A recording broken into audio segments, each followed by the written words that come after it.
Muy buenos días, pleno de magistrados del Tribunal Supremo Electoral, medios de comunicación que nos acompañan y también a las personas que siguen la transmisión de esta conferencia de prensa.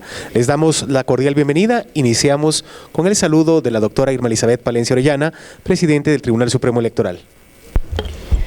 Gracias, Gerardo. Buenos días, señores medios de comunicación. Como siempre, y se volvió ya un hábito, nos vemos todos los jueves. Gracias por interesarse por la noticia oficial. Estamos agradecidos por el tiempo y el interés que tienen en el evento electoral y nos ponemos a disposición de las preguntas que ustedes tengan al respecto. Gerardo. Iniciamos entonces, siempre recordándoles 2 preguntas por medio de comunicación. Iniciamos en esta oportunidad con Douglas Cuevas de Prensa Libre.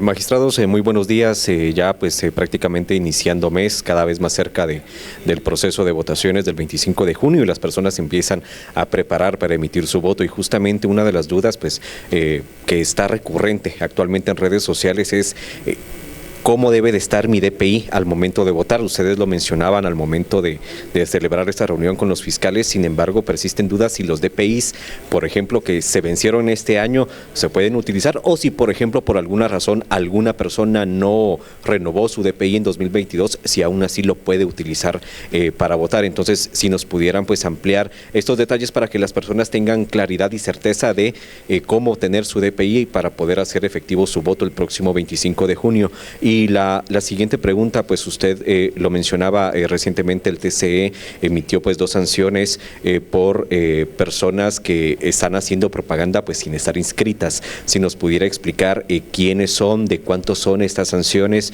y también entiendo que se certificó lo conducente. Entonces, ¿esto fue contra las personas no inscritas o fue contra el partido? Gracias.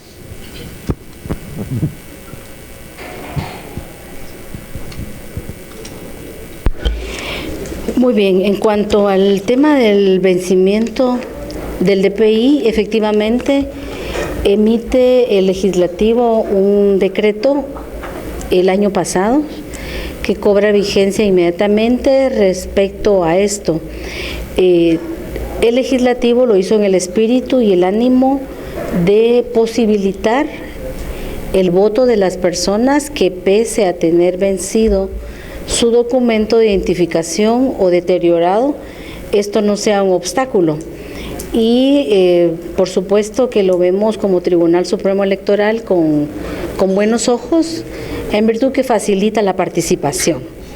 Y nosotros ya hemos recordado esta posibilidad a nuestras gentes de juntas electorales departamentales, municipales, para que a su vez lo tomen en consideración con las juntas receptoras de votos. Es parte de la capacitación que también está dando el instituto para que lo tengan presente. Y esto es en los casos de vencimiento o deterioro. Y respecto a eso, se está tomando en consideración y nosotros estamos con un ánimo positivo respecto a que se hizo esto para la accesibilidad del voto y sobre todo para la participación. Respecto al segundo tema que pregunta el magistrado Rojas, ¿va a responder? ¿Me permitís ampliar con relación? Sí.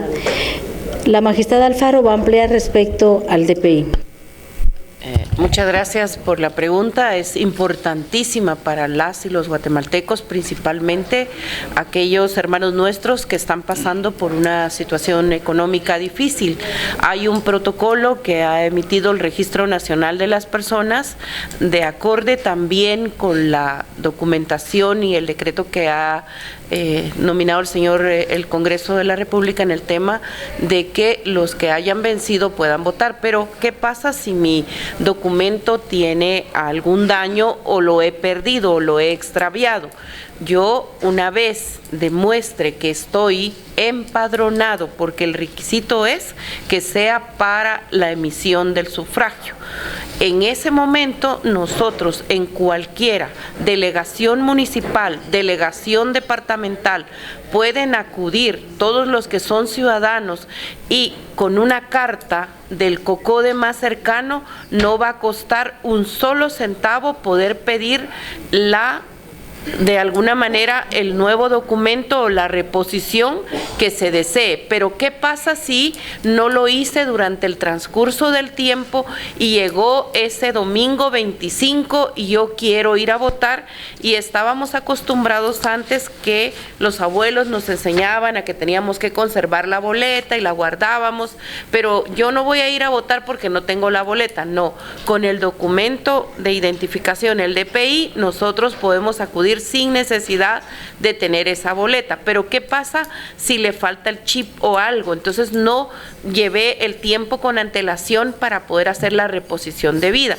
En ese momento, todas las delegaciones municipales y departamentales del Registro Nacional de las Personas van a estar abiertas desde el mismo momento que abren las mesas hasta que se cierran las mesas, y con una certificación que van a extender y que no nos va a costar un solo centavo, los ciudadanos guatemaltecos pueden accesar al voto. Se trata de que ningún guatemalteco que sea ciudadano, hombre o mujer, se quede sin ese sagrado deber y derecho ciudadano de poder accesar al voto. No hay excusa. Por parte del Registro Nacional de las Personas pueden ingresar a la página, bajan los requisitos, bajan los documentos, y si tengo el DPI vencido, también puedo ir a votar. Si lo tengo con algún daño, también puedo ir a votar. Y en estos momentos están a tiempo para volver a hacer su reposición sin que les cueste un solo centavo. Por ejemplo, si DPI se venció en 2021...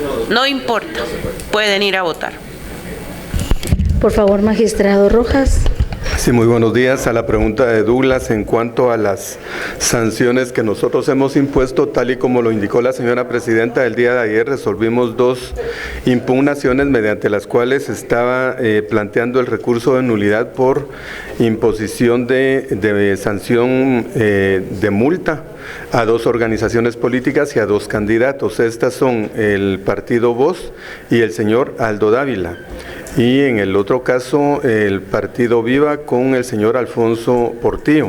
Y en estos casos, pues, como se documenta en el expediente y consta en la resolución, se verificó que en su momento se les fue impuesta una amonestación pública mediante la cual se les pedía que retiraran la propaganda, porque, por supuesto, se constató también que no fueron inscritos como candidatos para ningún puesto de elección popular. En tal sentido, pues se tomó la decisión de confirmar la sanción que fue impuesta oportunamente por el Registro de Ciudadanos y se confirma una sanción económica de $50,001 para la organización política de cada uno de ellos, así como para cada uno de los candidatos que está promoviendo su imagen sin estar inscritos como candidatos. Por ejemplo, cuando se certificó lo conducente, ¿es contra las organizaciones o las personas? Bueno, en este caso, por ejemplo, se certifica lo conducente para que se establezca, porque también se está dando un plazo para que se retire la propaganda. Entonces, la certificación corresponde de acuerdo al análisis que en su momento haga la Inspección General, porque de acuerdo a las competencias, pues compete a la Inspección General del Registro tomar esa determinación analizando el expediente y decidirá si certifica a donde corresponde. Dulce Rivera, de Soy 502. Gracias, magistrados. Buen día. Siempre con esta duda de la multa, ¿cuánto tiempo tienen para pagar los candidatos y los partidos? ¿Qué pasa si no cumplen con el pago respectivo? Y con el tema del DPI, solo me quedó duda. ¿Se va a poder votar si la persona no tiene el DPI físico, pero sí presenta el certificado? Porque digamos que no quedó muy bien claro ese tema. Gracias. Sí, en cuanto a la pregunta en relación a las sanciones impuestas, recordemos que una vez notificada la sanción de imposición de multa, se puede impugnar la misma. Si hacen efectivo el pago, pues es inmediato. Y si no, pues la organización política o la persona que sea también objeto de la imposición de una sanción de multa, pues puede determinar el tiempo en el cual puede hacer efectiva la misma. Recordemos que esta cuestión es una imposición por infracción a las normas de la ley electoral y al reglamento respectivo. Entonces la persona es totalmente independiente, y así como la organización política, porque también hay un procedimiento posterior al impago de la sanción. Gracias. Respecto a la pregunta del DPI, para que usted lo tenga un poco más claro, la magistrada Alfaro, que es presidente del directorio del RENAP, va a aclarar el tema. Solo se me pedía que quedara claro que mi DPI averiado, o sea, yo ya no me dio tiempo de hacer la reposición. Recuérdense ustedes que tiende a veces, porque nuestros hermanos campesinos lo usan atrás o en la cartera y a veces pues se quiebra o a veces también se desprende el chip precisamente. Con ese documento que está en mal estado, yo no lo tengo y tengo las denuncias correspondientes. En ese momento, si ustedes leen el protocolo es claro que una vez yo tenga mi empadronamiento, porque si no estoy empadronado, esa sí no puede usarlo. Yo acompaño esa certificación ese día de las elecciones, el 25 de junio, para antes no me sirve, antes me sirve para hacer el trámite de la reposición, es en el momento para facilitar el voto, pero sí tengo que demostrar que yo tengo mi documento y que ya no es factible que se pueda leer o que está en mal estado. Con esa certificación adjunta, yo acudo a la mesa y eso me va a fortalecer para poder yo, como ciudadano, ejercer el derecho que tengo al voto, al sufragio activo. Pero solo la certificación por sí sola no, porque sí tengo que llevar averiado ese documento. Marcos Cahuex, de Canal Antigua. ¿Qué tal, magistrados? Buenos días. En el marco de la impresión de papeletas que pues en teoría debió iniciar entre el lunes y el martes, ¿tienen conocimiento de cuántas papeletas ya se han impreso en esta semana? No podemos tener esos conocimientos parciales porque nosotros mandamos a hacer un lote completo y si bien Inspectoría y Dirección Electoral y también el auditor electoral están presentes las 24 horas en las imprentas, no podemos estar dando datos parciales porque nosotros contratamos por un lote completo. Lo que sí es que ellos están fiscalizando la impresión con todas las medidas de seguridad, pero esto ya inició, pero eso de lotes no. La última intervención, Daniel Collín, de TN23.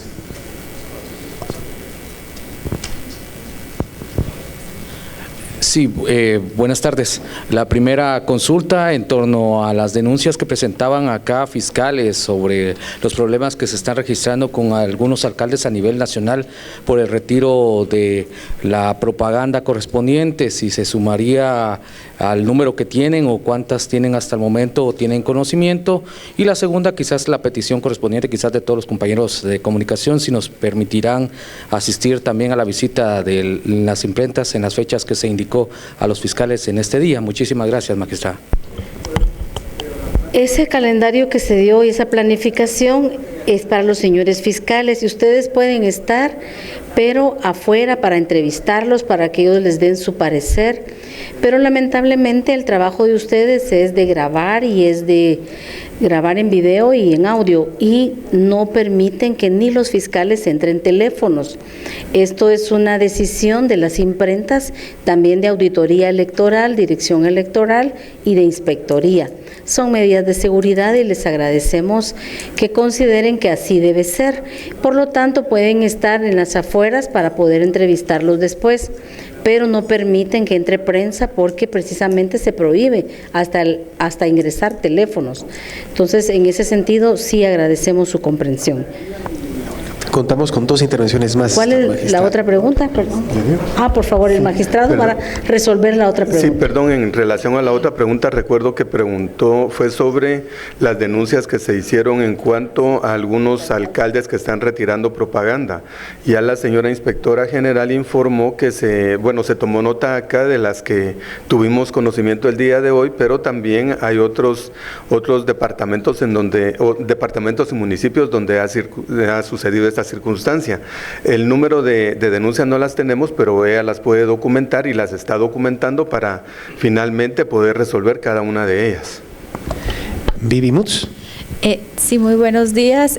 Preguntándole con respecto al simulacro, mencionaban que lo realizarían, que la prioridad era las subdelegaciones, delegaciones del TCE.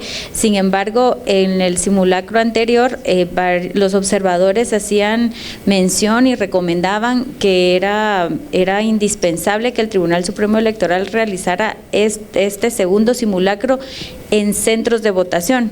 en los lugares donde van a funcionar, a donde la gente acudirá. Mi pregunta es, ¿cuál es la razón o cuál fue el motivo por el cual no se incluyó ningún centro de votación? Y a pesar de que es sábado y algunos centros de votación serán institutos, escuelas, y se pudo haber hecho ese ensayo desde ahí. ¿Con qué facilidad dice usted se pudo haber hecho?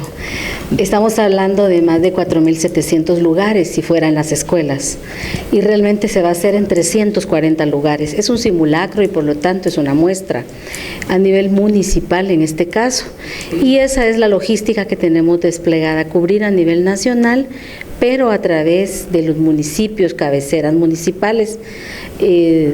Hacerlo en las distintas escuelas significaría hacer un despliegue de 4.700 espacios, en los cuales es imposible hacerlo por razones de logística. Ningún simulacro en el mundo se ha hecho en todos los centros electorales. Sin embargo, es una muestra histórica, nunca se ha hecho de la manera en que lo vamos a hacer esta segunda vez. Y los invitamos a que ustedes, o a través de sus corresponsales en los departamentos y municipios, nos acompañen. Es muy importante porque este evento es abierto y es muy importante que nos acompañen para que ustedes también sean parte de este segundo ejercicio, cuyo objetivo es una oportunidad de mejora. El ejercicio de un simulacro tiene esa bondad de que una vez hecho, los distintos actores que participan pueden apoyarnos con hacernos observaciones que nos dan la oportunidad de hacer ajustes por esa oportunidad de mejora constante a la que nosotros estamos dispuestos, porque es una política del tribunal. Y la otra consulta, perdone magistrados, es con relación al caso del Comité Cívico del Xerifón, si ya hay algo resuelto, lo de que no debería aparecer la fotografía del candidato y que expuso en la reunión pasada uno de los fiscales, si ya tienen alguna información, alguna resolución en cuanto a este tema. Sí, es Dirección Electoral quien, una vez que conoció esta circunstancia, que se expresó una manifestación de oposición a esta situación, tomó ya nota y se tenía que comunicar con el comité cívico respectivo para ese efecto, porque cuando se inscribió se hizo no aquí en el registro, y esto lo verificaría ella desde el día que se le puso en conocimiento. Seguramente ella tomó las decisiones al respecto. Y finalmente, Anaite Álvarez, de La Hora. Buenos días, magistrados. Con dos consultas. Respecto a la asignación de los centros de votación, en esta reunión precisamente varios fiscales mencionaban casos de que algunos ciudadanos les habían cambiado el centro de votación.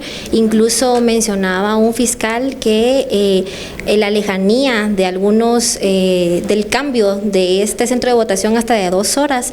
Yo quisiera saber cuál fue el criterio que pues ustedes realizaron para poder hacer los cambios de los centros de votación y la asignación. En el otro tema, recientemente la MOEGT reportó 21 casos de posible uso de recursos en campaña electoral. Anteriormente ellos ya habían reportado 7 casos. Quisiera saber cuál ha sido si han investigado respecto a estos partidos que han utilizado posiblemente recursos del Estado, y cuáles son las acciones y cómo va el avance de esto. Gracias. Voy a empezar por su última pregunta. Hay 88 expedientes que ya concluyeron investigación y que ya fueron trasladados al registro de ciudadanos para que el registro de ciudadanos haga el estudio final correspondiente para ver si amerita una sanción o no. En esos 88 casos que tuvimos conocimiento nosotros esta semana, no de los casos como tal en particular, sino de una estadística, esos casos están en registro y hay otros que están todavía en investigación. Dentro de lo que usted plantea, hay casos o expedientes aperturados respecto a ese tema. No, en este momento no los conocemos, sino que hasta que el registro emita alguna disposición en ese sentido, y va a ser de conocimiento de ustedes. En cuanto a la primera pregunta que usted alude de los posibles cambios, siempre están dentro de la misma circunscripción. Nosotros no podemos adelantarle ahorita, usted pregunta cuál fue el criterio y primero vamos a documentarnos, vamos a conocer si lo que manifestaron verbalmente se concreta, es así, y no podemos adelantar ese criterio. No podemos actuar con esa ligereza. Vamos a verificar la información que nos dieron el día de hoy y tomaremos las medidas que pudieran corresponder. Antes de que, como ya no hay otra pregunta, el magistrado Rojas tiene una importante información que trasladarles a los medios de comunicación. Sí, gracias, presidenta. Como algunos integrantes de los medios de comunicación hacía la consulta en relación a cuándo se les va a designar un espacio físico en el Centro Nacional de Información, me comentaba el licenciado de León de Comunicación que para el día de mañana están convocados los medios de televisión a las 8:30 de la mañana, los medios de radio a las 10 de la mañana, los medios escritos a las 11:30 y los medios virtuales a las 13 horas a una reunión en el COPE donde se hará la designación de los espacios para que ustedes puedan tener un espacio adecuado y puedan darle la cobertura al evento electoral. Solo para su información, y si ya fueron notificados, pues reiterarles y hacerlo del conocimiento público que ya se tomó esa decisión y definitivamente el día de mañana se estarán seleccionando esos espacios para cada uno de los medios que se acredite para la cobertura del evento electoral. Gracias. Finalizamos entonces esta conferencia de prensa agradeciendo al Pleno de Magistrados y a los medios de comunicación que nos hayan acompañado, invitándolos a que estén pendientes de la próxima actividad. Muchas gracias y feliz día.